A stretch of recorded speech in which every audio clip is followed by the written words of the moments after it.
ಆತ್ಮೀಯ ತರಬೇತಿದಾರರೇ, ಈ ದಿನದ ಆನ್ಲೈನ್ ತರಗತಿಗೆ ತಮಗೆಲ್ಲರಿಗೂ ಆದರದ ಸ್ವಾಗತ.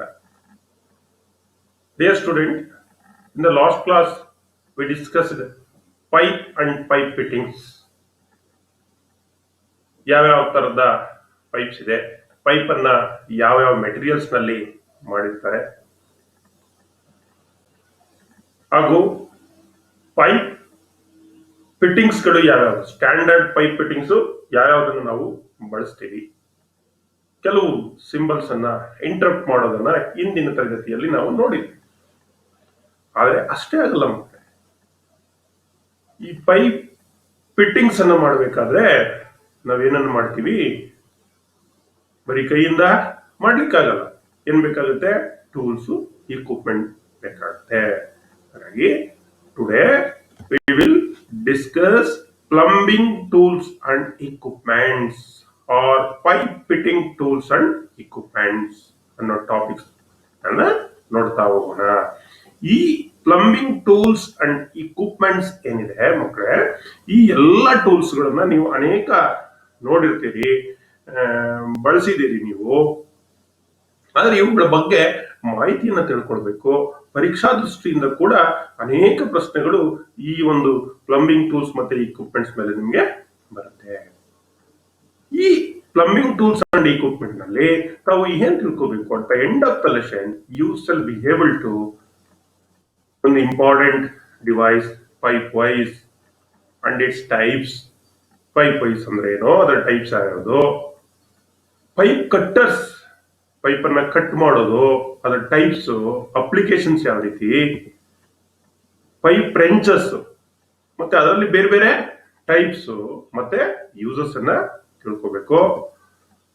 ಪೈಪ್ ಬೆಂಡಿಂಗ್ ಮೆಷಿನ್ಸ್ ಟೈಪ್ಸ್ ಮತ್ತೆ ಅದರ ಅಪ್ಲಿಕೇಶನ್ಸ್ ಅನ್ನ ತಿಳ್ಕೋಬೇಕು.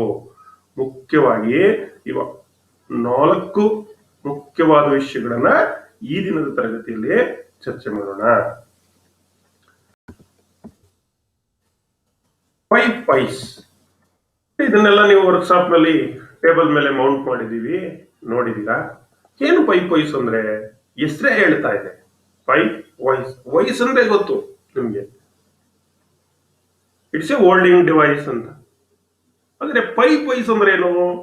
ಓ, ಇದು ಪೈಪ್ ಅನ್ನ ಹೋಲ್ಡ್ ಮಾಡೋದು ಅಂದ್ರೆ ಪೈಪ್ ಅನ್ನ ಹೋಲ್ಡ್ ಮಾಡ್ಕೊಳ್ಳಿಕ್ಕೆ. That means it is a device used to hold pipe and other cylindrical rods for holding and locating pipes. It can be used to hold the pipes up to 63 mm diameter. It is a device which is used to hold the pipe and other cylindrical objects. Rod ಬೇಕಾದ್ರೂ hold ಮಾಡಬಹುದು. For locating, holding and locating the points. It can be used. ಎಷ್ಟು size ಅನ್ನ ಇದರಲ್ಲಿ hold ಮಾಡಬಹುದು ಅಂದ್ರೆ 63 mm diameter ನೀವು ಈ ಒಂದು ಪೈಪ್ ವೈಸ್ ನಲ್ಲಿ ನೀವು ಹೋಲ್ಡ್ ಮಾಡಬಹುದು. ಇನ್ನು ಬೇರೆ ಬೇರೆ ಡಯಾಮೀಟರ್ ಜಾಸ್ತಿ ಆದಾಗ ಬೇರೆ ಬೇರೆ ಪೈಪ್ ವೈಸ್ ಅನ್ನ ನಾವು ಬಳಸ್ತೀವಿ. The pipe to be cut, ಏನಪ್ಪಾ ಇದರಲ್ಲಿ ಏನ್ ಮಾಡಬಹುದು? It's a holding device which is used to hold the cylindrical pipe or a rod used to cut, bend, thread, must be held steadily and it must be prevented from rotating by holding it in a pipe wise. ಈಗ ನಾವು thread ಮಾಡಬೇಕು, pipe cut ಮಾಡಬೇಕು, bend ಮಾಡಬೇಕು ಅಂತ ಸಂದರ್ಭದಲ್ಲಿ ಏನಾಗುತ್ತೆ, ನಾವು further operations ಯಾವುದೋ ಒಂದು ಸ್ಟ್ಯಾಂಡರ್ಡ್ ಫಿಟ್ಟಿಂಗ್ ಅನ್ನ ಫಿಟ್ ಮಾಡಬೇಕು. ಅಂತ ಸಂದರ್ಭದಲ್ಲಿ ಥ್ರೆಡ್ಡಿಂಗ್ ಮಾಡುವಂತ ಸಂದರ್ಭದಲ್ಲಿ ಇದು ರೊಟೇಟ್ ಆಗ್ತಕ್ಕಂತ ಸಾಧ್ಯತೆ ಇರುತ್ತೆ. ಅದನ್ನ ತಪ್ಪಿಸೋದಕ್ಕೋಸ್ಕರ ನಾವು ಈ ಪೈಪ್ ವೈಸ್ ನಲ್ಲಿ ಪೈಪ್ ಅನ್ನ ಏನ್ ಮಾಡ್ತೀವಿ ಮಕ್ಕಳೇ? ಹೋಲ್ಡಿಂಗ್ ಅನ್ನ ಮಾಡ್ತೀವಿ. ಪೋರ್ಟಬಲ್ ಫೋಲ್ಡಿಂಗ್ ಪೈಪ್ ವೈಸ್ ಎರಡನೇ ಟೈಪ್. ಈಗ ಮೊದಲನೇದು ಒಂದು ಪೈಪ್ ವೈಸ್ ಅನ್ನ ನೋಡಿದ್ರಿ, ಇದು portable folding pipe vice. This is portable folding pipe wise. ನೋಡಿ ಯಾವ ರೀತಿ ಇದೆ. ಈಗ ಹಿಂದೆ ನೋಡಿದ್ದು ಬೆಂಚ್ ಪೈಪ್ ವೈಸ್, ಅದನ್ನ ನೀವು ಟೇಬಲ್ ಮೇಲೆ ಮಾತ್ರ ಮೌಂಟ್ ಮಾಡ್ತೀರಿ. ಇದು portable folding pipe vice. This vice can be folded and carried easily to any working place. ಒಂದು ಸ್ಥಳದಿಂದ ಇನ್ನೊಂದು ಸ್ಥಳಕ್ಕೆ ಈ ಪೈಪ್ ವೈಸ್ ಅನ್ನ ಹೋಲ್ಡ್ ಮಾಡಿಕೊಂಡು ನಾವು ತೆಗೆದುಕೊಂಡು ಹೋಗ್ಬೋದು. ಈಗ ಉದಾಹರಣೆಗೆ ಈಗ ನಮ್ಮ ಹಿಂದೆ ನಾವು ತೋರಿಸ್ತಂತ ಬೆಂಚ್ ಪೈಪ್ ವೈಸ್ ನಲ್ಲಿ ಏನು ಅದು ಫಿಟ್ ಮಾಡ್ಬಿಟ್ಟಿರ್ತೀವಿ ಬೆಂಚ್ಗೆ, ಅದನ್ನ ಶಿಫ್ಟ್ ಮಾಡ್ಕೊಂಡು ತಗೊಳಕ್ಕಾಗಲ್ಲ. ಈಗ ನಿಮ್ಮ ಮನೆಯಲ್ಲಿ ಕೆಲಸ ಇದೆ, ಯಾವುದೋ ಒಂದು ಸ್ಯಾನಿಟರಿ ವರ್ಕೋ ಅಥವಾ ವಾಟರ್ ಲೈನ್ ವರ್ಕೋ ಇದೆ, ಅಲ್ಲಿ ಏನೋ ಸಣ್ಣ ಪುಟ್ಟ ಕೆಲಸ ಹಾಕ್ಬೇಕು, ಹೋಲ್ಡಿಂಗ್ ಮಾಡಬೇಕು, ಥ್ರೆಡ್ ಮಾಡಬೇಕು. ಈ ಪೈಪ್ ವೈಸ್ ಅದನ್ನೇ ಅಲ್ಲಿಗೆ ಬೇಕಾದ್ರೆ ಏನ್ ಮಾಡ್ಬೋದು, ನೀವು ಇದನ್ನ ಕ್ಯಾರಿನ ಮಾಡಬಹುದು. This is similar to quick releasing type vice. ನಾವು ಕ್ವಿಕ್ ರಿಲೀಸಿಂಗ್ ಟೈಪ್ ವಾಯ್ಸ್ ನೋಡಿದ್ವಲ್ಲ, ರೆಗ್ಯುಲರ್ ವಾಯ್ಸ್ ನೀವು ಸ್ಟಡಿ ಮಾಡಬೇಕಾದ್ರೆ same the working principle is quick releasing type vice. Another one chain pipe vice. ನೋಡಿ ಮಕ್ಕಳೇ, ಇದು ಚೈನ್ ಪೈಪ್ ವಾಯ್ಸ್ ಅಂತ ಕರಿತೀವಿ. ಈ ಪೈಪ್ ವಾಯ್ಸ್ ಅನ್ನ this vice is use to hold larger diameter pipes up to 200 mm. ನೋಡಿ ಅಲ್ಲಿ 63 mm diameter ಯಾವುದು ಆರ್ಡಿನರಿ ಓಪನ್ ಪೈಪ್ ವೈಸ್. ಈ ಪೈಪ್ ವೈಸ್ ನಲ್ಲಿ ದೊಡ್ಡ ದೊಡ್ಡ ಪೈಪ್, ಉದಾಹರಣೆಗೆ ನೀವು sanitary line, water line, heavy ಲೈನ್ಗೆ ಬಳಸ್ತಾರೆ, ಅಲ್ಲಿ ದೊಡ್ಡ ದೊಡ್ಡ ಪೈಪ್ ಅನ್ನ ಬಳಸ್ತಾ ಇರ್ತಾರೆ. ಅಂತ ಕಡೆ ಈ ಒಂದು up to 200 mm diameter this chain pipe vices are used for gripping the or holding the pipe. And also this is used for awkward shapes. ಕೆಲವು ರಾಡ್ಸ್ ಇರುತ್ತೆ, ಅದು ಸೇಫ್ ಇರಲ್ಲ, ಅಂಥದ್ದನ್ನು ಕೂಡ ಇದರಲ್ಲಿ ನಾವೇನ್ ಮಾಡಬಹುದು, ಹೋಲ್ಡಿಂಗ್ ಅನ್ನ ಮಾಡಬಹುದು.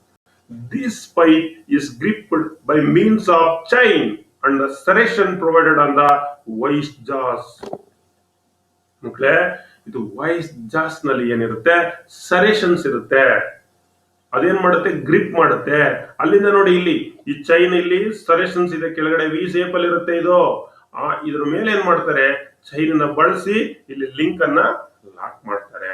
ನಂತರ ಏನ್ ಮಾಡಬಹುದು, ನಾವು ಆಪರೇಟ್ ಅನ್ನ ಮಾಡಬಹುದು. Cutting, threading, like that, fitting, ಈ ರೀತಿ ವರ್ಕ್ ಅನ್ನು ನಾವು ಮಾಡಬಹುದು. ಸೊ ಮಕ್ಕಳಿಗೆ ಮುಖ್ಯವಾಗಿ ನಿಮಗೆ 3 ವಯಸ್ಸುಗಳನ್ನ ನಾನು ಹೇಳಿದ್ದೀನಿ. ಒಂದು pipe vice, open type or bench type, ಇನ್ನೊಂದು ಫೋಲ್ಡಿಂಗ್ ಟೈಪ್, ಇನ್ನೊಂದು ಪೈಪ್ ಚೈನ್ ವೈಸ್.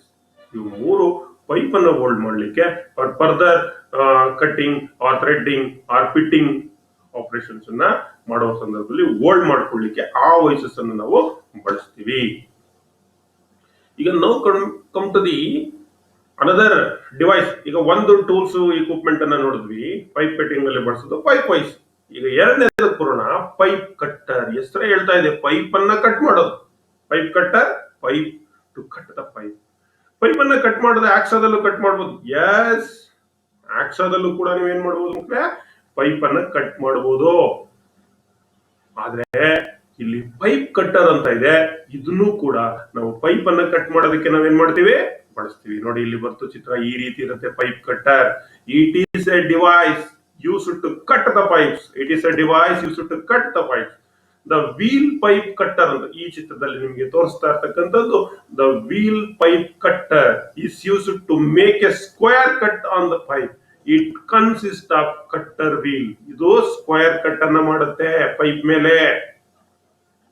ಇಲ್ಲಿ ನೋಡಿ ಮಕ್ಕಳೇ, ಇದು ಕಟ್ಟರ್ ವೀಲ್. ಒಂದೇದು ತೋರಿಸ್ತಾ ಇದೆಯಲ್ಲ, ಇಲ್ಲಿ ಮುಂದೆ ಇದೆಯಲ್ಲ, ಇದು ಕಟ್ಟರ್ ವೀಲ್. ಎರಡನೇ ಇದು 2 ಗೈಡ್ ರೋಲರ್ಸ್. ಇದು ಪೈಪ್ ಅನ್ನ ಗೈಡ್ ಮಾಡ್ಲಿಕ್ಕೆ 2 ಗೈಡ್ ರೋಲರ್ಸ್ ಅನ್ನ ಕೊಟ್ಟಿದ್ದಾನೆ. ಮೂರನೇ ಪಾರ್ಟ್ ನೋಡಿ, ಇದು ಅಡ್ಜಸ್ಟಿಂಗ್ ಸ್ಕ್ರೂ. ಏನಿದು, ಅಡ್ಜಸ್ಟಿಂಗ್ ಸ್ಕ್ರೂ. ಸೊ ನಿನ್ನ ಉಳಿದಂತೆ ಇರ್ತಕ್ಕಂತ ಪಾರ್ಟ್ಸ್, ಇದು ಫ್ರೇಮ್ ಅಂತ ಕರಿತೀವಿ. ಇದು ಸಿ ಟೈಪ್ ಫ್ರೇಮ್ ಇದೆ, ಅರ್ಥ ಆಯ್ತೆ? ಇದು ಸಿ ಟ್ರೈ, ಇದು ಮೂವ್ ಆಗುತ್ತೆ. ಈ ಸ್ಕ್ರೂ ಅನ್ನ ಹೀಗೆ ರೊಟೇಟ್ ಮಾಡಿದಾಗ ಇದೇನಾಗುತ್ತೆ, ಇದು ಮೂವ್ ಆಗುತ್ತೆ. ಸೊ ಪೈಪ್ ಅನ್ನ ನಾವೇನ್ ಮಾಡ್ತೀವಿ, ಕಟ್ ಮಾಡ್ತೀವಿ. ಪೈಪ್ ಕಟ್ಟರ್ ಅನ್ನ ಪೈಪ್ ಅನ್ನ ಕಟ್ ಮಾಡೋದಕ್ಕೆ ಯೂಸ್ ಮಾಡ್ತೀವಿ. ಇದನ್ನ ಪೈಪ್ ವೀಲ್ ಕಟ್ಟರ್ ಅಂತ ನಾವು ಕರಿತೀವಿ. ಈ ವೀಲ್ ಪೈಪ್ ಕಟ್ಟರ್ ನಲ್ಲಿ the cutter wheel trends to crush rather than cut the pipe. ನೋಡಿ ಇಲ್ಲಿ ಹೆಸರು ಹೇಳ್ಬಿಡುತ್ತೆ, ವೀಲ್ ಪೈಪ್ ಕಟ್ಟರ್ ಅಂತ. ಆದ್ರೆ ಈ ಪೈಪ್ ವೀಲ್ ಕಟ್ಟರ್ ಇದೆಯಲ್ಲ ಸ್ಟೂಡೆಂಟ್, ಇದೇನ್ ಮಾಡುತ್ತೆ, ಪೈಪ್ ಅನ್ನ ಕಟ್ ಮಾಡೋದ್ರ ಬದಲಾಗಿ ಕ್ರಸ್ ಅನ್ನ ಮಾಡುತ್ತೆ, ಪ್ರೆಸ್ ಅನ್ನ ಮಾಡುತ್ತೆ. ಪ್ರೆಸ್ ಮಾಡಿ ಕಟ್ ಅನ್ನ ಮಾಡುತ್ತೆ. It is blunt, it needs replacement. These wheel, cutter wheel ಇದೆಯಲ್ಲ, ಇದೇನಾದ್ರು ಬ್ಲಂಟ್ ಆದ್ರೆ ಅದನ್ನ ಏನ್ ಮಾಡ್ಬೇಕಾಗುತ್ತೆ, ನಾವು ರೀಪ್ಲೇಸ್ ಮಾಡ್ಬೇಕಾಗುತ್ತೆ. This type of pipe cutter does not remove any material. ನಾನು ಆಗ್ಲೇ ಹೇಳಿದೆ does not cut the material, crush the material ಅಂತ ಹೇಳಿದೆ. This type of pipe cutter does not remove any materials, but the cutter squeezes the metal and pours it ahead of the cutter until the pipe is cut through the wall thickness. ನೋಡಿ ಮಕ್ಕಳ, ಈ ರೀತಿ ನೋಡಿ, ಇಲ್ಲಿ pipe wheel cutter ಏನ್ ಮಾಡ್ತಾ ಇದೆ, squeeze ಮಾಡ್ತಾ ಇದೆ. ಈಗ ಆ ಕಡೆ ತಿರುಗಿಸ್ತೀವಿ, ನೀವು ಕಟ್ ಮಾಡೋದನ್ನ ತೋರಿಸಿದೀನಿ ನಾನು ಪ್ರಾಕ್ಟಿಕಲ್ ನಲ್ಲಿ. ಈ ರೀತಿ ಕಟ್ ಮಾಡ್ತಾ ಇರುತ್ತೆ, ಸ್ಕ್ವೀಸ್ ಮಾಡುತ್ತೆ. ಸ್ಕ್ವೀಸ್ ಮಾಡಿ ಅಂಟಿಲ್ ಪೈಪ್ ಏನು ಸಪರೇಟ್ ಆಗುವವರೆಗೆ ನಾವೇನನ್ನ ಮಾಡ್ತೀವಿ, ಪೈಪ್ ಅನ್ನ ಸ್ಕ್ವೀಸ್ ಮಾಡಿ ಕಟ್ ಮಾಡ್ತೀವಿ, ಸಪರೇಟ್ ಅನ್ನ ಮಾಡ್ತೀವಿ. This type of cutting leaves a large ridges on the inside of the pipe which would obstruct the flow. Pipe cutter ನಲ್ಲಿ ಪೈಪ್ ಅನ್ನ ಕಟ್ ಮಾಡಿದಾಗ ಒಂದು ರಿಡ್ಜಸ್ ಉಳ್ಕೊಂಡಿರುತ್ತೆ ಇನ್ಸೈಡ್. ಇದೇನ್ ಮಾಡುತ್ತೆ, ಫ್ಲೋನ ಅಬ್ಸ್ಟ್ರಕ್ಟ್ ಮಾಡತಕ್ಕಂತ ಸಾಧ್ಯತೆ ಇರುತ್ತೆ. ಹಾಗಾಗಿ the pipe must be deburred or reamed by pipe reamer. ಈ ಪೈಪ್ ಅನ್ನ ಸ್ಕ್ವೀಸ್ ಮಾಡಿ ಕಟ್ ಮಾಡ್ತೀವಲ್ಲ, ಒಳಗಡೆ ಏನಾಗೋಗಿರುತ್ತೆ, ಸ್ಕ್ವೀಸ್ ಆಗಿ ರಿಡ್ಜಸ್ ಫಾರ್ಮ್ ಆಗೋಗುತ್ತೆ. ಯಾವ ರೀತಿ ರಿಡ್ಜಸ್, ಆ ರಿಡ್ಜಸ್ ಅನ್ನ ತೆಗಿಬೇಕು, ಇಲ್ಲ ಅಂದ್ರೆ ಫ್ಲೋ ಏನಾಗುತ್ತೆ, ತೊಂದರೆ ಆಗುತ್ತೆ. ಅದನ್ನ ಡೀಬರ್ ಮಾಡಬೇಕು ಅಥವಾ ರೀಮಿಂಗ್ ಮಾಡಬೇಕು, ಪೈಪ್ ರೀಮಿಂಗ್ ಅನ್ನ ಮಾಡಬೇಕು. ಈ ರೀತಿ ಸ್ಕ್ವೀಸ್ ಆಗಿ ನೋಡಿ, ಇಲ್ಲಿ ಡಯಾಮೀಟರ್ ಏನೈತಿ, ಇಲ್ಲಿ ಕಡಿಮೆ ಆಗುತ್ತೆ. ಹಾಗಾಗಿ ಇಷ್ಟನ್ನ ಏನ್ ಮಾಡ್ಬೇಕಾಗುತ್ತೆ, ನಾವು ಡೀಬರ್ ಅಥವಾ ರೀಮಿಂಗ್ ಅನ್ನ ಮಾಡ್ಬೇಕು. ಇದನ್ನ ನೆನಪಿನಲ್ಲಿ ಕೊಡಿ. ಈ ಪೈಪ್ ಕಟ್ಟರ್ ಅಲ್ಲಿ ಇನ್ನೊಂದು multi wheel chain pipe cutter ಅಂತ ಇದೆ. Multi wheel chain pipe cutter can be adjusted to cut any pipe diameter by adding an extra wheel and links. ನೋಡಿ, ಈ ಒಂದು pipe cutting multi wheel chain pipe cutter ಅಲ್ಲಿ ಬೇರೆ ಬೇರೆ different diameter pipe ಅನ್ನು ಕೂಡ ನಾವು ಇದರಲ್ಲಿ ಕಟ್ ಮಾಡಬಹುದು. ಹೇಗೆ ಸರ್ ಕಟ್ ಮಾಡೋದು? by adding extra wheel links. ಇಲ್ಲಿ ಎಕ್ಸ್ಟ್ರಾ ವೀಲ್ ಲಿಂಕ್ಸ್ ಇದೆ. ಇವೆಲ್ಲ ವೀಲ್ ಲಿಂಕ್ಸ್ ನೋಡಿ, ಇವೆಲ್ಲ ಕಟ್ಟರ್ ಮಕ್ಕಳ. ಈ ಕಟ್ಟರ್ ನಲ್ಲಿ ನಾವು ಕಟ್ ಮಾಡಬಹುದು. The type and size of the cutter is selected according to the diameter of the pipe. Cutter wheels ಅನ್ನು ನಾವು ಯಾವ ರೀತಿ ಸೆಲೆಕ್ಟ್ ಮಾಡ್ಕೊಳ್ತೀವಿ ಅಂದ್ರೆ, according to the diameter of the pipe to be cut. ಯಾವ ಪೈಪ್ ಅನ್ನ cut ಮಾಡ್ತೀವಿ ಅದರ ಆಧಾರದ ಮೇಲೆ ನಾವು ಸೆಲೆಕ್ಟ್ ಅನ್ನ ಮಾಡ್ಕೊಂಡಿರ್ತೀವಿ. It consist of the following parts. ಅದರಲ್ಲಿ ಹೇಗೆ ನೋಡಿದ್ರಿ, ಕಟ್ಟಿಂಗ್ ವೀಲ್ಸ್ ಇತ್ತು, ಗೈಡ್ ರೋಲರ್ಸ್ ಇತ್ತು, ಹ್ಯಾಂಡ್ ವೀಲ್ ಇತ್ತು, ಥ್ರೆಡೆಡ್ ವೀಲ್ ಇತ್ತು. ಇದರಲ್ಲಿ ಏನೇನ್ ಪಾರ್ಟ್ ಇದೆ ನೋಡೋಣ. ಸೊ ನಂಬರ್ 1 ಇಲ್ಲಿದೆ ನೋಡಿ. Number 1 is hardened cutting wheels. ಏನಿದು? Hardened cutting wheels. Number 2 link. ಇದೇನಿದು? Link. Number 3 screw for joining the links and wheels. ಇಲ್ಲಿದೆ ನೋಡಿ ನಂಬರ್ 3 ಇಲ್ಲಿದೆ. ಇದು ಲಿಂಕ್ ಮತ್ತೆ ವೀಲ್ ಅನ್ನ ಜಾಯಿನ್ ಮಾಡೋದಕ್ಕೆ ಬಳಸ್ತಕ್ಕಂತ screw. Number 4 tension adjustment screw. ಮತ್ತೆ ಇಲ್ಲಿ ವಿಂಗ್ ನಟ್ ಅನ್ನ ಕೊಟ್ಟಿದ್ದಾನೆ, tension adjustment screw. Number 5 is cutter handle. Important, cutter handle. These are all the part of the multi-wheel chain pipe cutter.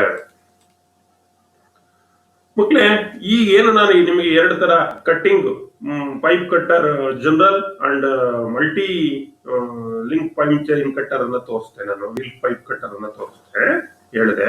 ಇದ ಅಲ್ಲದೆ ಇಂಡಸ್ಟ್ರೀಸ್ ನಲ್ಲಿ ಇನ್ನು ಬೇರೆ ಬೇರೆ ಕಟ್ಟರ್ಸ್ ಅನ್ನ ನಾವು ಬಳಸ್ತೀವಿ. ನಿಮ್ಮ ಪಠ್ಯದಲ್ಲಿ ಇವೆರಡು ಕಟ್ಟರ್ಸ್ ಅನ್ನ ಇಟ್ಟಿದ್ದಾರೆ. ಜೊತೆಗೆ ನಾವು ಪೈಪ್ ಅನ್ನ ಕಟ್ ಮಾಡ್ಲಿಕ್ಕೆ ಆಕ್ಸಾಯಿಂಗ್ ಅನ್ನು ಕೂಡ ನಾವು ಮಾಡ್ತೀವಿ. ಹ್ಯಾಂಡ್ ಆಕ್ಸಾವನ್ನ ಕೂಡ ನಾವು ಮಾಡ್ತೀವಿ. ಹ್ಯಾಂಡ್ ಆಕ್ಸಾ ಮಾಡೋದ್ರ ಕೂಡ ಪೈಪ್ ಅನ್ನ ನಾವು ಕಟ್ಟಿಂಗ್ ಅನ್ನ ಮಾಡಬಹುದು. ಅದರಲ್ಲಿ ಡಯಾಮೀಟರ್ ಜಾಸ್ತಿ ಆದ ಹಾಗೆ ಡೀಪ್ ಆಕ್ಸಾ ಕಟಿಂಗ್ ಫ್ರೇಮ್ ಇದೆ, ಅದನ್ನ ಬಳಸ್ಕೊಂಡು ಕೂಡ ಕಟ್ ಮಾಡ್ತೀವಿ. ಅಥವಾ ಪೈಪ್ ಅನ್ನ ಕಟ್ ಮಾಡಬೇಕಾದ್ರೆ ಕೆಲವು ಸಂದರ್ಭದಲ್ಲಿ ಹೆವಿ ಪೈಪ್ಸ್ ಇದ್ರೆ ಗ್ಯಾಸ್ ಕಟಿಂಗ್ ಅಲ್ಲೂ ಕೂಡ ನಾವು ಪೈಪ್ ಅನ್ನ ನಾವು ಕಟ್ ಮಾಡ್ತೀವಿ. ಅಥವಾ ವೀಲ್ ಆಕ್ಸಾ ವೀಲ್ ತರ ಇದೆ, ಆ ವೀಲ್ ಪೈಪ್ ಕಟ್ಟರ್ ಅಲ್ಲೂ ಕೂಡ ನಾವು ಕಟ್ ಮಾಡ್ತೀವಿ. ಈ ರೀತಿ ಇಂಡಸ್ಟ್ರಿಯಲ್ ಅಪ್ಲಿಕೇಶನ್ಸ್ ನಲ್ಲಿ ಬೇರೆ ಬೇರೆ ಬೇರೆ ಬೇರೆ ರೀತಿ ಪೈಪ್ ಅನ್ನ ಕಟ್ ಮಾಡೋದನ್ನ ನಾವು ಕಾಣಬಹುದು. But as usual in our workshop, ನಮ್ಮ ವರ್ಕ್ಶಾಪ್ ನಲ್ಲಿ ನೀವು ಯಾವ ರೀತಿ ಪೈಪ್ ಕಟ್ ಮಾಡಿದಿರಿ? ಈ ವೀಲ್ ಪೈಪ್ ಕಟ್ಟರ್ ಅನ್ನ ಇಟ್ಕೊಂಡು ಪೈಪ್ ಅನ್ನ ಕಟ್ ಮಾಡಿದಿರಿ. ಅದು ಬಿಟ್ರೆ ಆಕ್ಸಾಯಿಂಗ್ ಅನ್ನ ಮಾಡಿ ಕಟ್ ಮಾಡಿದ್ರಿ. ಹ್ಯಾಂಡ್ ಆಕ್ಸಾ ನಲ್ಲಿ ಪೈಪ್ ಅನ್ನ ಕಟ್ ಮಾಡ್ತೀರಿ. ನಾವು ಕಮ್ ಟು ದಿ ಈ ಪೈಪ್ ಕಟ್ಟರ್ ಅನ್ನ ಬಳಸುವಾಗ ನಿಮಗೆ ಅನೇಕ ಸಮಸ್ಯೆಗಳು ಎದುರಾಗಬಹುದು. What are all the care and maintenance of pipe cutter? ಏನೇನು ಕೇರ್ ಅನ್ನ ತಗೋಬೇಕು? So before using cutter, check the wheel, pins and links for any damage. ನೀವು ಯೂಸ್ ಮಾಡೋದಕ್ಕಿಂತ ಮೊದಲೇ ಈ ಪೈಪ್ ವೀಲ್ ಕಟ್ಟರ್ ಏನಿದೆ, ವೀಲ್ ಪೈಪ್ ಕಟ್ಟರ್ ಇದೆ, ಅದರಲ್ಲಿ ಲಿಂಕ್ಸ್, ಪಿನ್ಸ್, ಕಟ್ಟರ್ ಏನ್ ಮಾಡ್ಬೇಕು, ನೀವು ಚೆಕ್ ಮಾಡಬೇಕು. Replace the wheels, pins if damage. ಆ ಪಿನ್ಸ್ ಮತ್ತೆ ವೀಲ್ಸ್ ಏನಾದ್ರು ಡ್ಯಾಮೇಜ್ ಆಗಿರೋ ಏನ್ ಮಾಡ್ಬೇಕು, ಅದನ್ನ ರೀಪ್ಲೇಸ್ ಮಾಡಬೇಕು. As the wheel revolves around the pin, any wear on the pin will cause the wheel to wobble and the cut will not run square to the pipe. This may be result in a figure chipped wheel. The worn out pin. ನೋಡಿ ಮಕ್ಕಳೇ, ಏನಾಗೋಗಿರುತ್ತೆ, ನೀವು cut ಮಾಡುವಾಗ ನಿಮಗೆ ಅನುಭವ ಆಗಿದೆ, ಆ pin ಏನಾಗಿರುತ್ತೆ, ಸೌದೋಗಿರುತ್ತೆ, ಆ ವೀಲ್ ಏನಾಗುತ್ತೆ, ಈಗ ವಾಬಲ್ ಆಗ್ತಾ ಇರುತ್ತೆ. ಆ ಕಟ್ ಮಾಡತಕ್ಕಂಥದ್ದು ಏನಾಗುತ್ತೆ, ಸ್ಕ್ವೇರ್ ಆಗಿ ಬರಲ್ಲ, ಈ ರೀತಿ ಕ್ರಾಸ್ ಆಗಿ ಬರೋದು, ಟೇಪರ್ ಆಗಿ ಬರೋದು ಆಗೋಗುತ್ತೆ. ಸೊ ಹಾಗಾಗಿ ಆ ಪಿನ್ ಏನಿರ್ಬೇಕು, ಕರೆಕ್ಟ್ ಆಗಿರ್ಬೇಕು. ಇಲ್ಲ ಅಂದ್ರೆ ಇದರಿಂದ ಏನಾಗುತ್ತೆ, ಆ ರೀತಿ ವಾವಲ್ ಆಗ್ತಾ ಇದೆ, ಪಿನ್ ಸರಿಯಾಗಿಲ್ಲ ಅಂದ್ರೆ ನಿಮ್ಮ ಕಟ್ಟರ್ ವೀಲ್ ಈ ರೀತಿ ಚಿಪ್ ಅಪ್ ಈಗ ಬ್ರೋಕನ್ ಆಗೋಗುತ್ತೆ. ಯಾಕೆ? Because of worn out pin. Pin ಕೂಡ ಸೌದೋಗುತ್ತೆ, ಬೇಗ ಪಿನ್ನು ಕೂಡ ಸೌದೋಗುತ್ತೆ. So this is worn out pin. Pin ಏನಾಗಿದೆ, ಇದು ಸೌದೋಗಿದೆ. ಗೊತ್ತಾಯ್ತಲ್ಲ? ಹಾಗಾಗಿ to check the wheels, pins and links for any damage, replace the wheel, pins if damage. ಏನಾದ್ರು ಡ್ಯಾಮೇಜ್ ಆಗಿದೆ ಅದನ್ನ ಬದಲಾವಣೆಯನ್ನ ಮಾಡಿಕೊಳ್ಬೇಕು. During pipe cutting, small flakes of metal break away and clog up the links and cutting wheels. Clean the links and wheels using a wire brush and soak the cutter in paraffin or kerosene to wash out the small particles of the dirt and flakes. ಮಕ್ಕಳೇ, ನೀವು pipe ಅನ್ನ cut ಮಾಡುವಂತ ಸಂದರ್ಭದಲ್ಲಿ ಕೆಲವು flake, ಸಣ್ಣ ಸಣ್ಣ chips ಬರುತ್ತೆ. ಆ ಚಿಪ್ಸ್ ಏನಾಗುತ್ತೆ, ಲಿಂಕ್ ಗಳಲ್ಲಿ ಕುತ್ಕೊಂಡು ಅಡೆತಡೆಯನ್ನ ಉಂಟು ಮಾಡುತ್ತೆ. ಆ ಲಿಂಕ್ಸ್ ಅನ್ನ ನೀವೇನ್ ಮಾಡ್ಬೇಕು, ಅವಾಗವಾಗ ಬ್ರಷ್ ನಿಂದ ಕ್ಲೀನ್ ಮಾಡ್ತಾ ಇರಬೇಕು.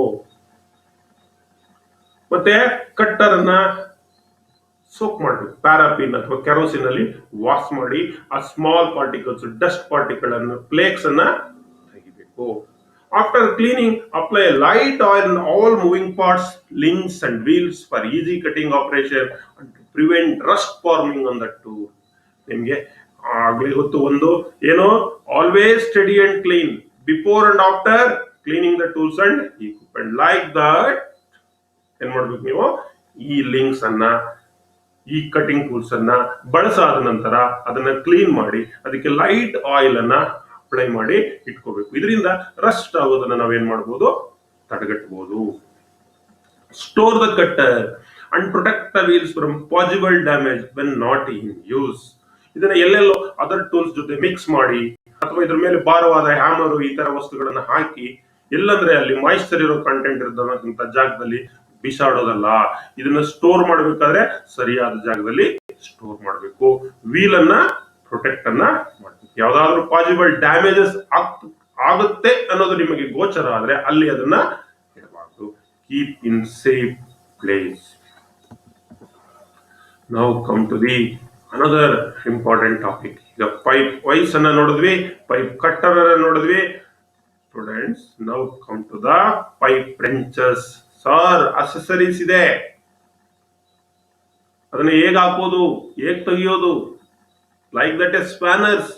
ಪೈಪ್ ರೆಂಚಸ್ ಅನ್ನ ನಾವು ಇಲ್ಲಿ ಯೂಸ್ ಮಾಡೋಣ. ಪೈಪ್ ರೆಂಚಸ್ ಅನ್ನ ಇದನ್ನ ನೋಡಿರ್ತೀರಲ್ಲ ನೀವು. Pipe wrenches are a tool used for gripping and turning the pipes in plumbing work. ಈ ಒಂದು ಪೈಪ್ ರೆಂಚಸ್ ಅನ್ನ ಗ್ರಿಪ್ ಮಾಡ್ಲಿಕ್ಕೆ, ಪೈಪ್ ಅನ್ನ ತಿರುಗಿಸೋದಿಕ್ಕೆ, turning the pipes in plumbing work ನಲ್ಲಿ ನಾವು ಬಳಸ್ತೀವಿ. ಪ್ಲಂಬರ್ಸ್ ಇದನ್ನ ಬಳಸ್ತಾರೆ. ಪೈಪ್ ರೆಂಚ್ ಅಂತ ನಾವು ಕರಿತೀವಿ. Turning and holding the metal pipe ಅನ್ನ ಟರ್ನಿಂಗ್ ಮಾಡ್ಲಿಕ್ಕೆ, ಹೋಲ್ಡಿಂಗ್ ಮಾಡ್ಲಿಕ್ಕೆ ಈ ರೀತಿ ಪೈಪ್ ರೆಂಚಸ್ ಅನ್ನ ನಾವು ಬಳಸ್ತೀವಿ. ಈ ಪೈಪ್ ರೆಂಚಸ್ಗೆ ಸ್ಟಿಲ್ಸನ್ ಪೈಪ್ ರೆಂಚಸ್ ಅಂತ ಕೂಡ ಕರೀತಾರೆ. ಪೈಪ್ ರೆಂಚಸ್ ಟೈಪ್ಸ್ ನೋಡೋಣ. Stillson pipe wrench, chain wrench, strap wrench, footprint wrench. ನೋಡಿ, 4 ತರ ರೆಂಚಸ್ ಅನ್ನ ನಾವು ಪೈಪ್ ಅಂಡ್ ಪೈಪ್ ಫಿಟ್ಟಿಂಗ್ಸ್ ನಲ್ಲಿ ಬಳಸ್ತೀವಿ. ಅದರಲ್ಲಿ ಮೊದಲನೇದು ಸ್ಟಿಲ್ಸನ್ ಪೈಪ್ ರೆಂಚಸ್ ಅಂತ ಹೇಳಿ. ಇದು Stillson pipe wrench. These wrench are used for gripping and rotating the pipes, tubes and cylindrical rods of various diameter, ಬೇರೆ ಬೇರೆ ಡಯಾಮೀಟರ್ ಇರತಕ್ಕಂತ ರಾಡ್ಸ್ ಅನ್ನ ಗ್ರಿಪ್ ಮಾಡಲಿಕ್ಕೆ, ರೊಟೇಟ್ ಮಾಡಲಿಕ್ಕೆ, ಪೈಪ್ಸ್ ಟ್ಯೂಬ್ಸ್ ಅನ್ನ ಗ್ರಿಪ್ ಮಾಡಲಿಕ್ಕೆ, ರೊಟೇಟ್ ಮಾಡಲಿಕ್ಕೆ ಈ ಒಂದು ಸ್ಟಿಲ್ಸನ್ ಪೈಪ್ ರೆಂಚ್ ಅನ್ನ ನಾವು ಯೂಸ್ ಮಾಡ್ತೀವಿ. ಇದರಲ್ಲಿ ನೋಡಿ ಮಕ್ಕಳಲ್ಲಿ ಒಂದು ಅಡ್ಜಸ್ಟಿಂಗ್ ನಟ್ ಅಂತ ಇದೆ. ಇದು ಡಯಾಮೀಟರ್ ನ ದೊಡ್ಡದು ಮಾಡ್ಕೊಳ್ಳಿಕ್ಕೆ, ಚಿಕ್ಕದು ಮಾಡ್ಕೊಳ್ಳಿಕ್ಕೆ ಅಕಾರ್ಡಿಂಗ್ ಟು ಇದು ಥ್ರೆಡ್ ರ್ಯಾಕ್ ಅಂಡ್ ಪಿನಿಯನ್ ತರ ಇದು ವರ್ಕ್ ಆಗುತ್ತೆ. This is handle, this is casing pivoted and ಒಂದು ಸ್ಪ್ರಿಂಗ್ ಲೋಡೆಡ್ ಅನ್ನ ಮಾಡಿರ್ತಾನೆ ಇಲ್ಲಿ. ಇದು ಒಂದು ಔಟ್ವರ್ಡ್ ಫೇಸಿಂಗ್ ಟೀತ್, ಇನ್ನೊಂದು ಇನ್ವರ್ಡ್ ಫೇಸಿಂಗ್ ಟೀತ್. ಇದು ಫಸ್ಟ್ ಇರೋದು ಔಟ್ವರ್ಡ್, ಇದು ಇನ್ವರ್ಡ್ ಫೇಸಿಂಗ್ ಟೀತ್. ಇಷ್ಟು ಮುಖ್ಯವಾದ ಭಾಗಗಳು ಈ ಸ್ಟಿಲ್ಸನ್ ಪೈಪ್ ರೆಂಚ್ ನಲ್ಲಿ. ಈ Stillson pipe wrench it is made out of high tensile steel, drop forged, hardened and tempered. ನೋಡಿ ಇಲ್ಲಿ ಪೈಪ್ ಅನ್ನ ಗ್ರಿಪ್ ಮಾಡಿದ್ದಾರೆ, ಗೊತ್ತಾಯ್ತಾ? ಸೊ ಇದನ್ನ ಯಾವ್ದ್ರಲ್ಲಿ ಮಾಡಿರ್ತಾರೆ? ಹೈ ಟೆನ್ಸೈಲ್ ಸ್ಟೀಲ್ ಅಲ್ಲಿ ಮಾಡಿ, ಡ್ರಾಪ್ ಫೋರ್ಸಿಂಗ್ ಆಗಿರುತ್ತೆ, ಹೈ ಟೆನ್ಸೈಲ್ ಸ್ಟೀಲ್, ಮತ್ತೆ ಆರ್ಡನಿಂಗ್ ಮತ್ತೆ ಟೆಂಪರಿಂಗ್ ಅನ್ನ ಮಾಡಿರ್ತಾರೆ. Available in the size from 6 to 24 inches, 6 ಇಂಚಿನಿಂದ 24 inch. That means 150 mm ಇಂದ 600 mm ವರೆಗೆ ಈ ಪೈಪ್ ರೆಂಚ್ ನಿಮಗೆ ಸಿಗುತ್ತೆ. The size 150 to 600 mm. Overall length is referred as size when jaws are open to maximum head. So ಇದನ್ನ size ನ ಯಾವ ರೀತಿ refer ಮಾಡ್ತಾರೆ ಅಂದ್ರೆ ಓವರ್ ಆಲ್ ಲೆಂತ್, ಇದರದ ಲೆಂತ್ ಮೇಲೆ ಇದರ ಸೈಜ್ ನ ರೆಫರ್ ಮಾಡ್ತಾರೆ. So when jaws are open to maximum width, ಎಷ್ಟು ಓಪನ್ ಆಗುತ್ತೆ ಮ್ಯಾಕ್ಸಿಮಮ್ ವಿಡ್ತ್ ಅನ್ನೋದ್ರ ಮೇಲೆ ಇದರ ಸೈಜ್ ಅನ್ನ ನಾವು ರೆಫರ್ ಅನ್ನ ಮಾಡ್ತೀವಿ. These wrenches have a sharp serrated teeth and will damage the polished or plated surface while handling. So ಇಲ್ಲಿ ನೋಡಿ ಈ ಟೆನ್ಸನ್ಸ್ ಇನ್ವರ್ಡ್ ಮತ್ತೆ ಔಟ್ವರ್ಡ್ ಟೀತ್ ನಲ್ಲಿ ಏನಿದೆ, ಶಾರ್ಪ್ ಸೆರೆಟೆಡ್ ಟೀತ್ಸ್ ಇದೆ. ಇದು ಪಾಲಿಸ್ಡ್ ಅಥವಾ ಫಿನಿಶ್ಡ್ ಅಥವಾ ಪ್ಲೇಟಿಂಗ್ ಆಗಿರ್ತಕ್ಕಂಥದ್ದು, ಮೇಲೆ ಕೋಟಿಂಗ್ ಆಗಿರ್ತಕ್ಕಂಥದ್ದನ್ನ ಡ್ಯಾಮೇಜ್ ಮಾಡ್ತಕ್ಕಂಥ ಸಾಧ್ಯತೆ ಇರುತ್ತೆ. ಹಾಗಾಗಿ ಕೆಲವು ಏನೇನು ಕೇರ್ ಅನ್ನ ತಗೋಬೇಕು ಈ ರೆಂಚ್ಗೆ ಸಂಬಂಧಪಟ್ಟಂಗೆ. ಕ್ಲೀನ್ ದ ಟೀತ್, ಈ ಟೀತ್ ನಲ್ಲಿ ಕ್ಲೀನ್ ಮಾಡ್ಕೋಬೇಕು. ಡರ್ಟು ಇರುತ್ತೆ, ರಸ್ಟ್ ಹಿಡಿದಿರುತ್ತೆ. Clean the teeth and sharpen them with a triangular teeth as the capacity of pipe wrench to grip the job depends on the conditions of the teeth. ಈ teeth ಅನ್ನ clean ಮಾಡ್ಕೋಬೇಕು, oil ಮಾಡ್ಕೋಬೇಕು. ಅದೇನಾದ್ರೂ ವ್ಯತ್ಯಾಸ ಇದ್ರೆ ಒಂದ್ ಸ್ವಲ್ಪ ಶಾರ್ಪನಿಂಗ್, ಟ್ರಯಾಂಗುಲರ್ ಪೈಪ್ ತಗೊಂಡು ಶಾರ್ಪನಿಂಗ್ ಅನ್ನ ಮಾಡಬೇಕು. Oil should be applied to the adjustment nut periodically to prevent rusting. ಈ ಅಡ್ಜಸ್ಟಿಂಗ್ ನಟ್ ಅಂತ ಏನಿದೆ ಇಲ್ಲಿ, ಆಯಿಲ್ ಅನ್ನ ನೋಡಿ ಇಲ್ಲಿ ಅಪ್ಲೈ ಮಾಡ್ತಾ ಇದ್ದಾರೆ, ಅಪ್ಲೈ ಮಾಡಬೇಕು. ಯಾಕಂದ್ರೆ ರಸ್ಟ್ ಅನ್ನ ನಾವೇನ್ ಮಾಡ್ತೀವಿ, ಪ್ರಿವೆಂಟ್ ಅನ್ನ ಮಾಡಬಹುದು. ಸೊ ಒಂದು ಪೈಪ್ ರೆಂಚ್ ಜನರಲ್. ನಾವು come to the chain wrench, used for holding or gripping larger pipes where Stilson wrench cannot be used.